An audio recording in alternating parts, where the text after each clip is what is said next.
Hi friends, எல்லாத்துக்கும் வணக்கம். So every week நம்ம டியூஸ்டே நியூஸ் பேப்பரில் வரக்கூடிய ஆப்பர்ச்சுனிட்டிஸ் அட்வர்டைஸ்மெண்ட்ஸை இன்ஜினியரிங் முடித்தா வேலை இல்லை அப்படின்றத நம்ம பொய்யாக்கணும் அப்படின்றதுக்காகவும் ஒரு சோஷியல் அவேர்னஸ் வீடியோவாகவும் இந்த வீடியோ நம்மளோட யூடியூப் சேனலில் அப்லோட் பண்ணிக்கிட்டு இருக்கோம். அந்த வகையில் இன்றைக்கி ஒரு 4 ஆப்பர்ச்சுனிட்டிஸ் வந்திருக்கு.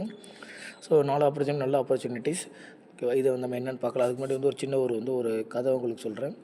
இந்த ஆப்பர்ச்சுனிட்டிஸ் ஏன் முக்கியம் அப்படின்றத. ஒரு ஊரில் ஒரு பையன் அந்த ஊரில் இருக்க ஒரு பொண்ணை லவ் பண்ணுறான். அந்த பொண்ணோட அப்பா கிட்ட போய் கேட்குறான், சார் இது மாதிரி உங்கள் பொண்ணை நான் லவ் பண்ணுறேன், நீங்கள் என்ன உங்களோட பொண்ணை எனக்கு கட்டி கொடுங்க அப்படின்னு சொல்லி கேட்டிருக்கான். அதுக்கு அவங்க அப்பாவை என்ன பண்ணியிருக்காருன்னா, சரிப்பா நான் கட்டி கொடுக்குறேன், ஒன்றும் பிரச்சனை இல்லை, ஆனால் உனக்கு ஒரு போட்டி வைப்பேன். அந்த போட்டியில் உனக்கு 3 வாய்ப்புகள் இருக்கும், ஒரு கண்டிஷனும் இருக்கும். அந்த இதை நீ அந்த 3 வாய்ப்புகளை பயன்படுத்தி, நான் சொல்கிற கண்டிஷனையும் பயன்படுத்தி, நீ அந்த போட்டியில் நான் சொல்கிறத நீ பண்ணிட்ட அப்படின்னா, நான் உனக்கு என்னோடய பொண்ணை கட்டி கொடுக்குறதுல எந்த ஒரு தயக்கம் இல்லை, நான் கட்டி கொடுத்துட்றேன் அப்படின்ற மாதிரி சொல்லியிருக்காரு. ஸோ என்ன போட்டி அப்படின்னா, ஒரு காளை மாடு இருக்கும். அந்த காளை மாடை நான் அவுத்து விடுவேன். 3 காளை மாடு அவுத்து விடுவேன். அந்த 3 காளை மாட்டில் ஏதாவது ஒரு காளை மாடை நீ அடக்கிட்டால் போதும். அதில் ஒரு கண்டிஷன் என்னென்னு பார்த்தோன்னா, அந்த காளை மாடோட கால், கொம்பு, திமில் அது எதையுமே பிடிச்சி அடக்கக்கூடாது. அதோட வாழை மட்டும்தான் பிடிச்சி நீ அந்த மாடை அடக்கணும் அப்படின்னு சொல்லிடுவார். இதான் 3 ஒரு கண்டிஷன் என்னென்னு பார்த்தீங்கன்னா, அந்த காளை மாடோட கொம்பு, கால் எதையுமே தொடக்கூடாது. அதோட வாழை மட்டும்தான் பிடிச்சி நீ இந்த காளை மாடை அடக்கணும். மொதல் கண்டிஷன் இது தான். ஒரே ஒரு கண்டிஷன். சாய்ஸ் என்ன பார்த்தீங்கன்னா, 3 சாய்ஸ் உனக்கு கொடுப்பேன். ஓகேவா. ஸோ இப்போ என்ன பண்ணிட்டார், சரி ஓகே நம்ம பண்ணிடலாம், இதான் ஒன்றும் பிரச்சனை இல்லை அப்படின்னு சொல்லி என்ன பண்ணிட்டார், அவர் ரெடி ஆகிட்டார். இப்போ ஃபஸ்ட்டு மாடு வருது. ஓகேவா. ஃபஸ்ட்டு மாடு பார்க்குறதுக்கே ரொம்ப பயங்கரமாக வருது. இது அடக்கலாமா வேணாமா அப்படின்றப்போ அவர் என்ன பண்ணுறாரு அப்படின்னா, சரி இந்த மாடை விட்டுருவோம், நம்ம அடுத்த மாடு வரும்ல, அதை நம்ம பார்த்துருவோம் அப்படின்னு சொல்லி பிளான் பண்ணிகிட்டு அதுக்குள்ளே அந்த மாடு போயிடுச்சு. அவரால் அடக்க முடியல. செகண்ட் மாடு வருது. செகண்ட் மாடு ஃபஸ்ட்டு மாடை விட பயங்கரமான பெரிய மாடாக இருக்குது.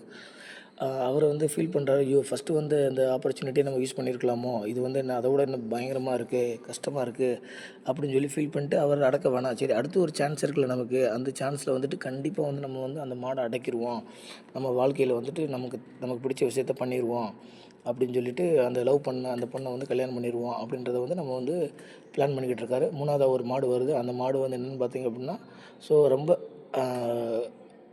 சின்ன மாடாக தான் வருது, லோஞ்சா மாடு மாதிரி வருது. ஆஹா சூப்பர், இதை நம்ம அடைக்கிறலாம் அப்படின்னு சொல்லி அவர் பிளான் பண்ணிகிட்டு இருக்கப்போ அந்த மாடும் போயிடுச்சு. அவரால் அடக்க முடியல. ஏன் அப்படின்னா, அங்கே தான் அந்த கண்டிஷன்ஸ் வருது, அந்த மாட்டுக்கு வாழை இல்லை.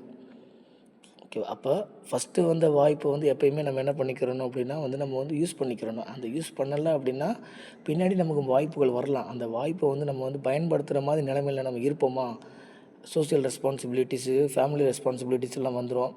அப்போ நம்மளால் வாய்ப்பு இருக்கும், நம்மளால் பயன்படுத்த முடியாத சூழ்நிலை நமக்கு அமையும். அப்போ எப்போயுமே first chance and first opportunity is a better one. ஓகேவா. ஸோ இதுதான் நம்ம அந்த ஆப்பர்ச்சுனிட்டியை யூஸ் பண்ணணும் அப்படின்றத சொல்ல நினச்ச ஒரு சின்ன ஒரு கதை. ஓகே. இந்த கதை எல்லார் லைஃப்லேயும் நம்ம ஃபீல் பண்ணியிருப்போம். என்னோடய லைஃப்லேயுமே நானும் ஃபீல் பண்ணியிருக்கிறேன். ஸோ ஆப்பர்ச்சுனிட்டிஸ் ப்ராப்பராக யூஸ் பண்ணணும் அப்படின்றத என்னோடய ஒரு சஜஷனாகவும், இது சஜஷன் எனக்கும் சேர்த்து தான். நான் மட்டும் ஆப்பர்ச்சுனிட்டிஸ் பர்ஃபெக்டாக யூஸ் பண்ணிட்டேன் அப்படின்னா இல்லை, இது எனக்கும் சேர்த்து தான் நான் சொல்கிறது. ஓகேவா. ஃபஸ்ட் ஒன், தேசிய மின்சார நிறுவனத்தில் 81 காலி இடங்கள். Okay. National hydro power corporation இந்தியா.com அந்த வெப்சைட்டில் பாருங்கள். ஓகேவா. ஸோ அதில் ட்ரெயினி இன்ஜினியரிங் பிரிவில் சிவிலில் 14, எலக்ட்ரிக்கல் 39, மெக்கானிக்கல் 28, மொத்தம் 81 போஸ்ட்டு. கல்வி தகுதி BE BTech. Age limit 18 to 30க்குள்ளே. ஸோ ஆல்ரெடி நான் சொன்னதை 30 வயசுக்குள்ளே மேக்ஸிமம் 35க்குள்ளே நீங்கள் செட்டில் ஆகிருங்க. கவர்மெண்ட் எக்ஸாம் போகணுன்னு நினச்சிங்க அப்படின்னா 6/4/2026 படி இருக்கணும் அந்த ஏஜ் லிமிட்டு. தேர்ச்சி முறை கேட் 2024, கேட் 2025 தேர்வு மதிப்பெண். ஸோ நான் அடிக்கடி சொல்கிறது தான், கவர்மெண்ட் எக்ஸாம் நீங்கள் போகணுன்னு நினச்சிங்கன்னா, சென்ட்ரல் கவர்மெண்ட் டெக்னிக்கலாக போகணுன்னு நினச்சிங்கன்னா GATE exam is very very important. அதுக்கப்புறம் பர்சனாலிட்டி அந்த இன்டர்வியூ நேர்முக தேர்வு இருக்குது. அப்புறம் குரூப் டிஸ்கஷன் இருக்கும். விண்ணப்பிக்கும் முறை ஆன்லைன் தான். விண்ணப்ப கட்டணம் 708. பெண்கள். ஓகேவா. SC ST பிரிவினர் கட்டணம் இல்லை. கடைசி நாள் 6/4/2026. ஸோ கேட் எக்ஸாம் அதோட டீட்டெயில்ஸ் வீடியோ நம்ம இதே யூடியூப் சேனலில் போட்டிருக்கோம். அதை பார்க்காதவங்க பார்த்துக்குங்க. சென்னை IITயில் பேராசிரியராக ஒர்க் பண்ணுவோம். இது PhD முடித்தவங்களுக்கு தான்.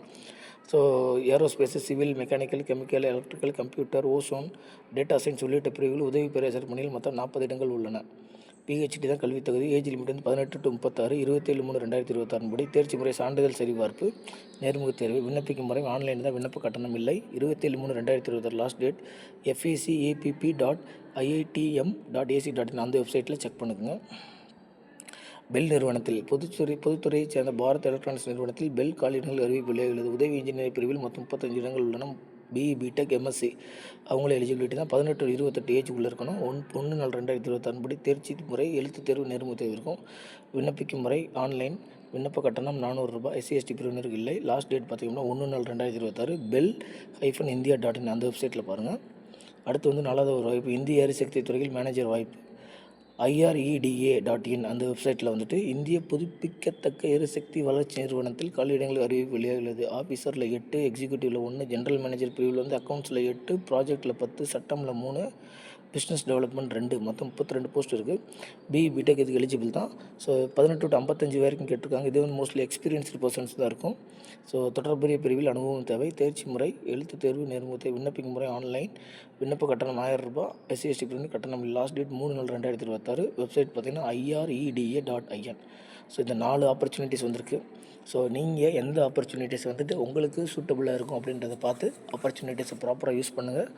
ஓகேவா? ஸோ இந்த வீடியோ யாருக்கெல்லாம் வந்து யூஸ்ஃபுல்லாக இருக்கும்னு நினச்சிங்களோ அவங்களுக்கு வந்து ஃபார்வர்ட் பண்ணி விடுங்க. அவங்களோட ஒரு சின்ன ஒரு ஃபார்வர்ட் அவங்களுக்கு மிகப்பெரிய ஒரு உதவியாக இருக்கலாம். ஸோ இந்த பிடிச்சிருந்துச்சி அப்படின்னா லைக் பண்ணுங்கள். ஓகேவா? ஸோ தெரிஞ்சவங்களுக்கு வந்து ஷேர் பண்ணுங்கள். நம்ம சேனல் இது மாதிரி தொடர்ந்து வீடியோக்கள் உங்களுக்கு வந்து நோட்டிஃபிகேஷனாக வர்றதுக்கு நம்ம சேனலில் சப்ஸ்கிரைப் பண்ணி வச்சுங்க. நன்றி.